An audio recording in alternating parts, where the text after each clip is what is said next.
Hi everyone! Ciao!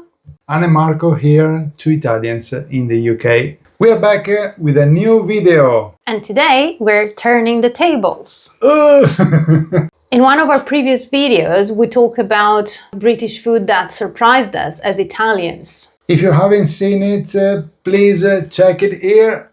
But today we're asking the opposite question. What foods from Italy can make British people or people from other countries stop and say, "What?" Now, before we start, Italy isn't just pizza and pasta. Every region has its own tradition. Some dishes are common in one area and almost unknown in another. So even some Italians watching this might be surprised. And just because something sounds unusual doesn't mean it's bad. Many traditional dishes were created because people didn't want to waste food. Like scarpetta. And that's something that every food culture has done in different ways. So today we are looking at 5 Italian unusual dishes. With curiosity, not judgment. Let's begin. The first is horse meat. Our first food is probably a big surprise for most British people. We know, this topic usually starts interesting conversations. But before we continue, we would like to underline something very important. In Italy, the majority of horse meat comes from purpose-raised breeds. Recently, intense legislative review is focusing on the distinction between food and companion animal. Luckily, the Italian Parliament is actively debating an impactful draft bill titled Rules for the Protection of Equidae and Their Recognition as Pets. In Italy, eating horse meat depends on which region you're from. Some regions eat it regularly, others almost never. So this isn't something every Italian grows up eating. But we've actually tried it. Because it's very popular and traditional in our region, Veneto. Yes. And to be honest, I love it. Yes. There are few historical reasons for that. Yes, indeed. When visiting Veneto, especially Verona, Padua, Venice, you will often find horse meat on the menu. We're not 100% sure, but the way we see it is that this local delicacy stems from pre-Roman times. The local inhabitants of our region were the Venetians or ancient Venetians. And they were an Indo-European population settled in the northeastern part of Italy. And they were very famous for horse breeding and a history of relying on this animal during times of famine. So that's maybe why horse meat is very popular in a region. Don't quote us on that, but that's our understanding. Venetian horses were very famous in Mediterranean area during that time. Horse meat is considered a very healthy choice because it's very lean and rich in iron. So if you visit our region, look out for pastisada, a rich slow-cooked spice stew, or sfilacci. One of really my favorite. Yeah. Absolutely. They are smoky, finely shredded strips of dried horse meat, which are usually sprinkled on top of pasta or even salads. Pizza too, Pizza. Yeah. Wow, one of my favorite. We know British people see horses very differently. Absolutely. They're often companions, sporting animals, something you don't eat. Or simply animals that you wouldn't think of eating. If you are upset by this, it's completely understandable. In Italy, simply some people see it like a different meat. Yeah. Neither reaction is wrong. It simply shows how culture shapes what we think is normal. Number 2, Lampredotto. If you've never heard of it, don't worry. Many Italians outside Tuscany haven't tried it either, like us. Never tried before. Lampredotto is made from the fourth stomach of a cow. Looks like this dish has been eaten for centuries, and it comes from a tradition of using every part of the animal.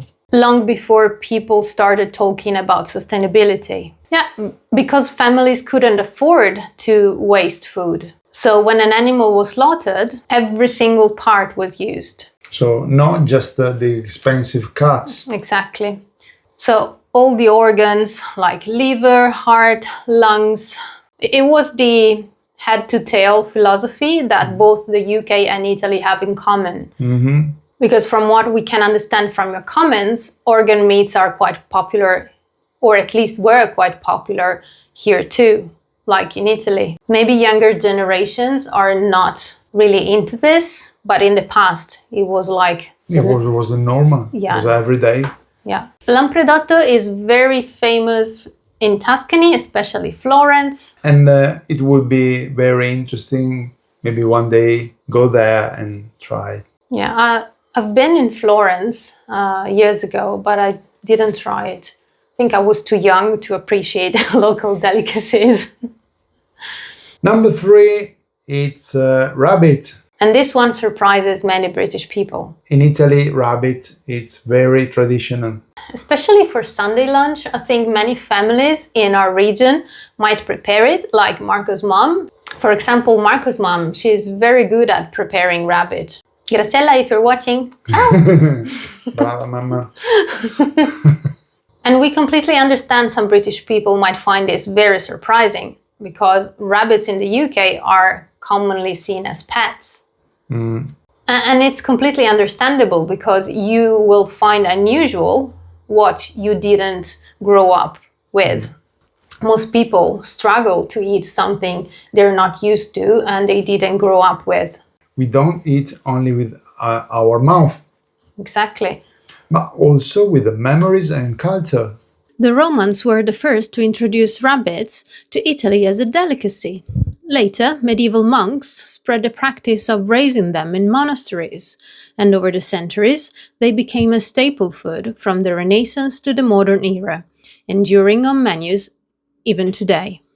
And rabbit is another example of cucina povera, which is the poor kitchen. The poor's kitchen. Families in the countryside often raise rabbits as a practical, affordable way of feeding their families.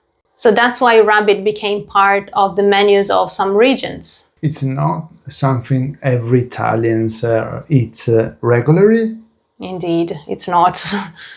It's still considered as a traditional meal. In some regions, yes, like ours in Veneto. Number 4, raw meat. Carne cruda. Carne cruda. Well, we saw in the previous video. Yeah, in the previous videos we mentioned carpaccio. Carpaccio. This is famous, especially in North Italy.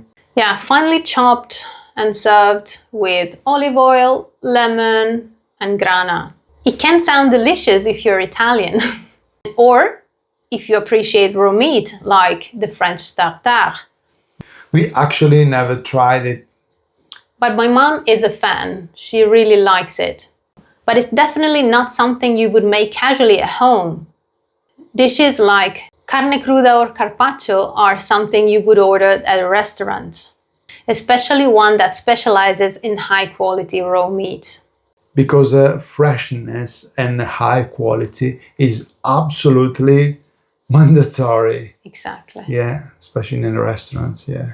So this one is more of a delicacy rather than an everyday meal. And number 5, our final food, one of my favorite, squid ink pasta. It looks much scarier than it actually is. In Italian, it's called pasta al nero di seppia. The first thing you notice is obviously the color, black. That's the reason why I go black in honor of this pasta. I love it.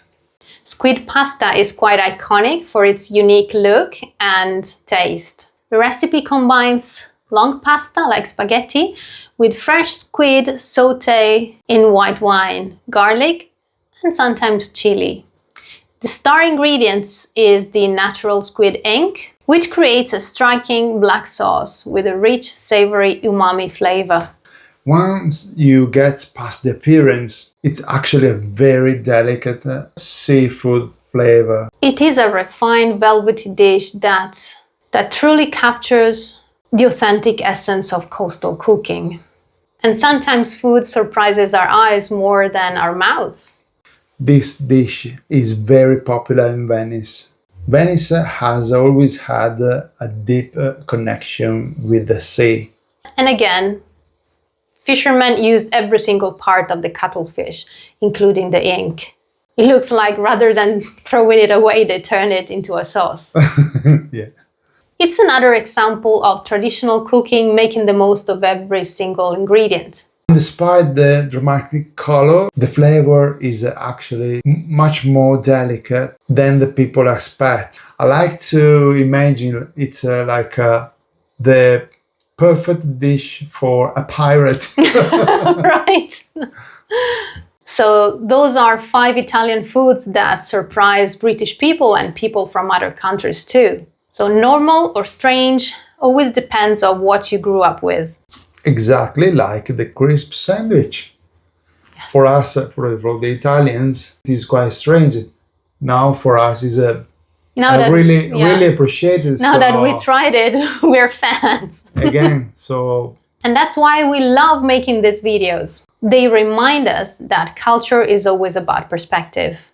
That's it. And try to understand each other. Exactly. No deciding who is right. So now it's your turn. If you're British or if you are from another country, let us know in the comments. Which of these foods would you actually try? Or which one is definitely no. Or have you tried one before? Let us know please in the comments down here. Yeah, I know that some of you mentioned at least Lampredotto and Squid ink in the comments of our previous videos. So well done, that was very bold. We didn't try Lampredotto like you did. Or did we miss any wonderfully weird regional specialty? Let us know in the comments. And if you enjoyed this cultural food comparison, give the video a like. Subscribe. And hype the video if you can. Share with your friends or your colleagues or your family. And this will help us grow. Exactly. So we will see you guys in the next video next Saturday. Exactly. Thank you for staying with us. Bye. Ciao, ciao, ciao.